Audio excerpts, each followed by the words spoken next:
सुनावणी होऊ द्या ना. शिवसेनेवर अन्याय झालेला आहे आणि तो अन्याय कोणी केला? गृहमंत्री अमित शहा, देशाचा निवडणूक आयोग, महाराष्ट्राच्या विधानसभेचे अध्यक्ष. त्याच्यामुळे न्याय मागण्यासाठी सर्वोच्च न्यायालयातच आम्हाला जावं लागलं. मुख्य न्यायमूर्ती चंद्रचूड यांच्याकडनं आमच्या अपेक्षा होत्या, पण तेही न्याय देऊ शकले नाही. त्याच्यामुळे आता आज सुनावणी आहे, आम्ही चांगल्याच्या अपेक्षा करतो. बोला. रावसाहेब, शिवसेना पक्ष आणि चिन्हासंदर्भात आज सर्वोच्च न्यायालयात सुनावणी आधी सुप्रीम कोर्टात लेखी सबमिशन तुमच्या पक्षाच्या वतीनं देण्यात आलं आहे. त्यांचं असं म्हणणं आहे, तुमच्या पक्षाचं असं म्हणणं आहे की कोर्टाचा निर्णय येईपर्यंत धनुष्यबाण चिन्ह गोठवण्याची मागणी तुम्ही केलेली आहे. बघा, धनुष्यबाण बेकायदेशीरपणे शिंदे गटाला देण्यात आलं. कोणी दिलं? तर निवडणूक आयोगाने दिलं. निवडणूक आयोगाने आधार काय घेतला? पक्ष आधार घेतला नाही. तर विधिमंडळात त्यांचं बहुमत आहे. विधिमंडळातले त्यातले काही आमदार पराभूत झाले, लोकसभेतले त्यांचे खासदार पराभूत झाले. ज्यांच्या आधारावर हे चिन्ह आणि पक्ष दिलं, विधिमंडळ पक्षाच्या बहुमताच्या आधारावर, संसदीय पक्षाच्या, त्यातले बहुसंख्य लोक पराभूत झाले. मग तो आधार कुठे? त्याच्यामुळे नव्यानं सुनावणी होऊन जी मागणी पक्षाने केलेली आहे की हे चिन्ह गोठवायलाच पाहिजे, धनुष्यबाणावर त्यांचा काही अधिकार नाही. आम्ही न्याय आणि सत्य याचा विजय होईल याची अपेक्षा करतो. राऊतसाहेब, तुम्ही यापूर्वी बघितलं तर चंद्रचूड हे सर्वोच्च न्यायालयाचे सरन्यायाधीश होते. एक लक्षात घ्या, भूषण गवई आहे. नाही, मी काही बोलणार नाही. तुम्ही न्यायालयीन प्रक्रियेवरती प्रश्न विचारणं चुकीचं आहे. न्यायालयीन प्रक्रियेवरती तुम्ही अशा प्रकारचे प्रश्न विचारू शकत नाही, कारण शेवटी आम्ही काहीतरी राजकीय लोक एक भूमिका मांडतो आणि ती योग्य नसते. मग आम्हाला जरी बरं वाटत असलं तरी न्यायालयावरती ज्याच्यावर सुनावणी सुरू आहे त्याच्यावरती कोणत्या प्रकारचं मत व्यक्त करू नये हे पथ्य पत्रकारांनी पाळणं गरजेचं आहे. आम्हाला वाटतं आमच्यावरती अन्याय झाला, आम्ही न्याय मागतो. रावसाहेब, आणखी एक विषय होता की जनसुरक्षा विधेयकासंदर्भात मुख्यमंत्री देवेंद्र फडणवीस यांनी उद्धव ठाकरे यांना टोला लावलाय. त्यांचं असं म्हणणं आहे की विधेयक न वाचताच काही जण विरोध करत आहेत आणि कडव्या डाव्या विचारसरणीला नकळत पाठिंबा देण्यासारखा हा विरोध आहे. बघा, देवेंद्र फडणवीस हे, मी असं बोलणार नाही, ते मुख्यमंत्री असल्यामुळे शहाणे आहेत आणि सत्तेपुढे शहाणपण नसते. नरेंद्र मोदी प्रधानमंत्री आहेत म्हणून शहाणे आहेत, किंवा मिस्टर अमित शहा हे गृहमंत्री आहेत म्हणून शहाणे आहेत. ते मूळचे शहाणे नाही आहेत. सत्तेवरती बसलेत म्हणून ते शहाणे आहेत आणि म्हणून त्यांचं ऐकलं जातं, छापलं जातं आणि ऐकलं जातं. डावे कडवे वगैरे सोडून द्यावं. का असतं डावी विचारसरणी असू शकत नाही का? आम्ही या डाव्यांविरुद्ध लढलेलो आहोत. शिवसेनेची स्थापना ही मुंबईमध्ये कडवट डाव्या विचारसरणीविरुद्ध लढून आम्ही शिवसेनेची उभारणी केली बाळासाहेबांनी. तुम्ही डावे कडवट, अमुक कडवट, आता या डावी विचारसरणी आहेच. रशियामध्ये आहे,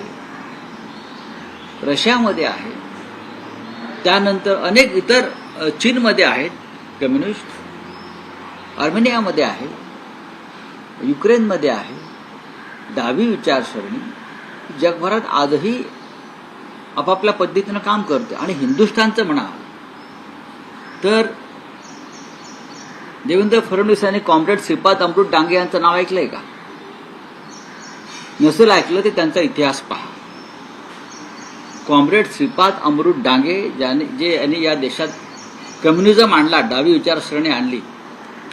सुभाषचंद्र बोस हे सुद्धा डाव्या विचारसरणीचे होते, ज्यांचा पुतळा मोदींनी बसवला आणि त्यांनी हातात शस्त्र घेतलं होतं. रणदिवे, अहिल्या रांगणेकर या सगळ्या डाव्या विचारसरणीच्या लोकांनी संयुक्त महाराष्ट्रामध्ये मोलाची कामगिरी बजावली. भारतीय जनता पक्ष नव्हता देशाच्या स्वातंत्र्य लढ्यामध्ये डावे होते, संघ आणि भाजपा नव्हता. हिंदुस्थानच्या स्वातंत्र्य लढ्यामध्ये, क्रांतीच्या कामामध्ये भगतसिंग डाव्या विचारसरणीचा होता, कम्युनिस्ट होता. कॉम्रेड श्रीपाद अमृत डांगे मिरज बॉम्ब खटल्यातले मुख्य आरोपी, ज्याने ब्रिटिशांवर टाकण्यासाठी बॉम्ब निर्माण केले, सेनापती बापट हे डाव्या विचारसरणीचे होते. यांना काय इतिहास माहिती आहे? यांना विषय काय माहिती आहे? यांना माहिती आहे का? कॉम्रेड श्रीपाद अमृत डांगे हे आज जगातले एक मराठी माणूस, सन्माननीय कम्युनिस्ट होते. आम्ही त्यांच्या विरुद्ध लढलेलो, आम्हाला माहिती आहे. अहिल्या रांगणेकर, कॉम्रेड गंगाधर रेड्डी, तारा रेड्डी ह्या डाव्या विचारसरणीच्या लोकांनी संयुक्त महाराष्ट्राच्या लढ्यामध्ये, मराठी माणसाच्या लढ्यामध्ये मुंबई महाराष्ट्राला मिळावी म्हणून जबरदस्त योगदान आहे. भारतीय जनता पक्ष, देवेंद्र फडणवीस यांच्या पूर्वजांचं, वैचारिक पूर्वजांचं महाराष्ट्राच्या लढ्यात आणि देशाच्या स्वातंत्र्य लढ्यामध्ये कोणतंही योगदान नाही. आणि त्यांच्या अनेक पट योगदान डाव्या चळवळीचं आहे. फॉरवर्ड ब्लॉक जो सुभाषचंद्र बोस यांनी स्थापन केला, हा डाव्या विचारसरणीचा विचार मानणारा पक्ष होता. फॉरवर्ड ब्लॉक हे त्यांना माहीत नसेल तर मी त्यांना शिकवणी द्यायला तयार आहे. राऊसाहेब, आणखी एक आणि आणि आणि ज्या वीरप्पांच्या मुलीला भाजपात प्रवेश दिलेला आहे, ज्या वीरप्पांच्या मुलीला भाजपात प्रवेश दिलेला आहे बरं का, तो एक नक्षलवादी होता आणि तो डाव्या विचारसरणीचा होता. देवेंद्रजी अभ्यास करा. प्रवीण गायकवाडांवर जो हल्ला झालाय, भाजपने आता ते नाटलं की ते आमचा काही त्याच्यात हात नाहीये. भाजपचाच संबंध आहे. ते जे आरोपी आहेत सगळे ते भाजप नेत्यांच्या आसपासचे त्यांचे व्हिडिओ आणि फोटो आलेले आहेत. महाराष्ट्रामध्ये तुम्ही डाव्या विचारसरणीवरती दोष देताय ना, की डावी विचारसरणी अमुक तमुक. मग काल प्रवीण गायकवाड यांच्यावरती हल्ला जो झाला, ज्या पद्धतीनं हल्ला झाला, हे भारतीय जनता पक्षानं पोचलेले डावे होते. आता जनसुरक्षा कायदा तुम्ही लावणार आहात का या लोकांवर? महाराष्ट्रात कुठेही कोणीही कोणाला मारतोय, धरतोय, सामाजिक कार्यकर्त्याला, राजकीय कार्यकर्त्याला. बाहेर फिरायला कार्यकर्त्यांना भीती वाटते राजकीय. या भाजपच्या गुंड टोळ्या कधी कोणावरती हल्ला करतील याचा भरोसा नाही. या महाराष्ट्राचं गुंडाराष्ट्र करून टाकलंय फडणवीसांच्या राज्यामध्ये. पण राऊसाहेब, या प्रकरणात फडणवीस सतत म्हणता आहे की आंदोलन करण्यावर बंदी घातलेली नाही, आंदोलन करू शकतात, आंदोलनाचा अधिकार कायम राहील, मग तो विरोधी पक्ष असतील किंवा संघटना असतील. पण ज्यांचे नक्षलवाद आणि एकूण जे शहरी नक्षलवाद हे तुम्ही ठरवणार ना, यांच्याशी संबंध आहे, जसं संघटनांना बॅन केलं. जसं आमच्यासारख्या राजकीय कार्यकर्त्यांवरती PMLA कायद्याअंतर्गत खोटे गुन्हे दाखल केले, संबंध जोडले गेले बनावट पद्धतीनं, तोच जनसुरक्षा कायदा आहे. तुमच्या सरकारमध्ये एवढी हिंमत आहे आणि तुम्ही एवढे पोलीस पोचलेले आहात, खाकी वर्दीतले तुम्ही अतिरेकी पोचलेले आहात, खाकी वर्दीतले नक्षलवादी तुमच्याकडे आहेत. ते कोणाचाही संबंध कोणाशी जोडतील हो. देवेंद्र फडणवीसांनी राज्य कसं करावं आणि कसं केलं जातं हे जेवढं त्यांना माहिती आहे, तेवढं माझ्यासारख्या माणसाला कधी सत्ता न भोगता हे कसं राज्य करतायत हे सांगू शकतो. राऊसाहेब, नेहमीचाच महाराष्ट्रातला विषय ठाकरे बंधू एकत्रीकरणाचा. काल आदित्य ठाकरेंनी असं म्हटलं की 2 भाऊ एकत्र येतील या भीतीनं कदाचित भाजप आगामी महापालिका निवडणुका पुढे ढकलण्याचा प्रयत्न करू शकते आणि 3 लोक सत्तेवर आहेत, त्यामुळे काहीतरी गडबड होऊ शकते. नाही, आदित्य ठाकरे यांनी केलेलं विधान योग्य आहे. उद्धव आणि राज ठाकरे एकत्र येतात या भीतीनं महानगरपालिकेचा जे शेड्यूल होतं ते बदलायचं चाललेलं आहे. ऑक्टोबर महिन्यात जिल्हा परिषद, नोव्हेंबर महिन्यात नगरपालिका आणि डिसेंबर महिन्यात महानगरपालिका घेण्याचं शेड्यूल निवडणूक आयोगानं ठरवलं होतं. पण वरळीतल्या विजय मेळाव्यानंतर मुख्यमंत्र्यांकडून सूचना गेलेल्या आहेत, शेड्यूल पुढे ढकलायला हवं, ही भीती आहे. चला, त्यांच्या पक्षातले नेते बाळा नांदगावकर असं म्हणतायत की 2 भावांनी पूर्वीची कटुता विसरून एकत्र यायचं की नाही हा निर्णय त्यांनीच घ्यायचा. त्याच्यावरती काय चर्चा करायची आता? ठीक है, बोलिए. हिंदी में जानना चाहिए, सुप्रीम कोर्ट ने सिंबल को लेकर कहा सुनवाई है, किस तरीके से देखते हो? कहीं ना कहीं शिवसेना लेट रही क्योंकि एनसीपी ने ये लोकसभा के पहले ही कर लिया था, इसको लेकर इस चीज का डिसीजन आया था. आपके सिंबल को आपको लेकर क्या लगता है सर? अमित शाह जो चुनाव आयोग के करता धरता है, चुनाव आयोग इंडिपेंडेंट नहीं है इस देश में अभी.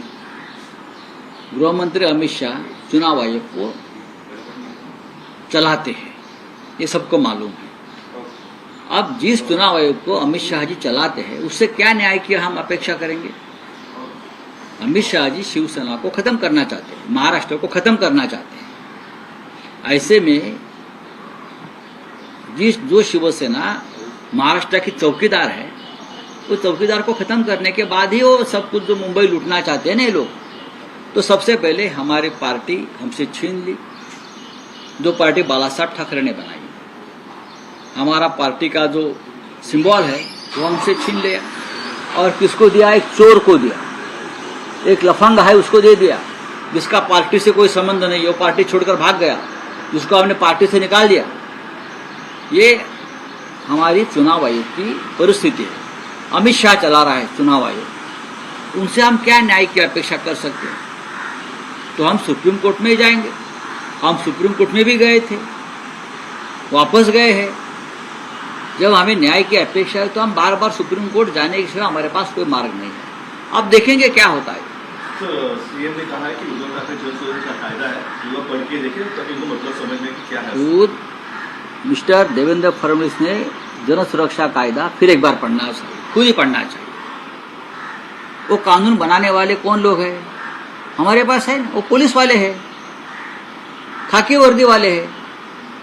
उनकी मानसिकता क्या है? उनकी मानसिकता उज्जवल निकम जैसी है. जैसे भारतीय जनता पार्टी के साथ रहकर उनको राज्यसभा मिली है, और प्रेसिडेंट का नॉमिनेशन वगैरह नहीं मानता हूं मैं. बीजेपी के साथ आप बीजेपी के प्रचारक बन गए हो तो आप कुछ भी कर सकते हो. तो आपको बीजेपी के साथ रहने का एक बख्शिश मिला है. जन सुरक्षा कानून बनाने वाले ऐसे लोग हैं. सबसे पहले क्या बोलते हैं ये? कौन से विचारधारा के लोग हैं? लेफ्टिस्ट, क्या डावे? ये कौन होते हैं? एक विचारधारा जो है ना इस देश में और पूरे विश्व में विचारधारा है कम्युनिज्म. हमने मुंबई में उनसे बहुत बार संघर्ष किया है, लेकिन यही विचारधारा के लोग पश्चिम बंगाल में राज करते रहे, केरल में राज करते रहे, त्रिपुरा में राज करते रहे, बिहार में उनका, महाराष्ट्र में उनकी ताकत रही. देश के स्वतंत्रता संग्राम में भारतीय जनता पार्टी और राष्ट्रीय स्वयंसेवक संघ नहीं था, कम्युनिस्ट थे. जिसे आप दाएं बाएं बोल रहे हैं ना, ये communism, comrade Shripad Amrit Dange, comrade Mirajkar, comrade Ahilya Rangnekar, Subhash Chandra Bose, forward block, ये भी इसी विचारधारा की एक पार्टी बनी थी सुभाष चंद्र बोस की, जिसका इतना बड़ा स्टैचू आपने बनाया है.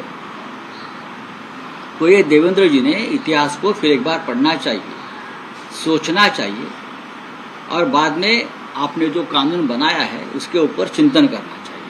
सर, संजय शिरसाट के रेजिग्नेशन की मांग हो रही ऑपोजिशन. ठीक आहे. रावसाहेब, एक मराठी प्रश्न आहे की न्यायालयात सरकारच्या वतीनं बाजू मांडणारे ॲडव्होकेट उज्ज्वल निकम यांची राष्ट्रपती कोट्यात राज्यसभेवर लागलेली वर्णी तुम्हाला राजकीय वाटते का? नाही, हे पूर्वी आपल्याकडे जसा सरकारतर्फे 10% कोटा होता घर देण्याचा, आपल्याला माहित असतं 10%, तसा राष्ट्रपतीचा भाजपचे विचारसरणीचे लोक नेमण्याचा एक कोटा आहे. ज्यांनी भारतीय जनता पक्षाची सेवा केली आहे या ना त्या मार्गाने, किंवा भारतीय जनता पक्षाचा प्रचार केलेला आहे, त्यांची नेमणूक मग विधान परिषदा, राज्यसभा, केंद्रीय महामंडळावर होते. त्याच्यामुळे मला काही ही नेमणूक महान वाटत नाही. उज्ज्वल निकम आमचे मित्र आहेत, आमच्या त्यांना शुभेच्छा आहे. पण ते आता भाजपचा टिळा लावत आहेत, त्यांच्या गळ्यात भाजपचं मंगळसूत्र आहे, काळे मणी आहेत भाजपचे. स्वागत करतो मी त्यांचं. संसदेत त्यांच्या महान अनुभवाचा नक्कीच मोदींना आणि भाजपला फायदा होईल. देशाला किती होईल मला माहीत नाही, समाजाला किती होईल मला माहीत नाही. नाही, पण राऊत साहेब, ज्यावेळेस त्यांनी लोकसभा निवडणूक लढली ते पराभूत झाले. त्यानंतर विरोधी पक्षांनी त्यांची सरकारी वकील म्हणून जी नेमणूक आहे त्यावर आक्षेप घेतला होता. घ्यायलाच पाहिजे. आता तुम्हाला असं वाटतं का की ते राष्ट्रपती नियुक्त खासदार आहेत, अशा वेळेस सरकारी वकील म्हणून बाजू मांडताना विरोधी पक्षाची काय अजूनही भूमिका ते असेल? भाजपचे सदस्य आहेत. राष्ट्रपतीची नियुक्ती झाली तरी ते भाजपचे सदस्य आहेत. ते भाजपच्या कार्यक्रमाला जातात. भाजपच्या त्याच्यामुळे काय फार निष्पक्ष आणि स्वतंत्र बुद्धीने नेमणूक झाली आहे का नाही.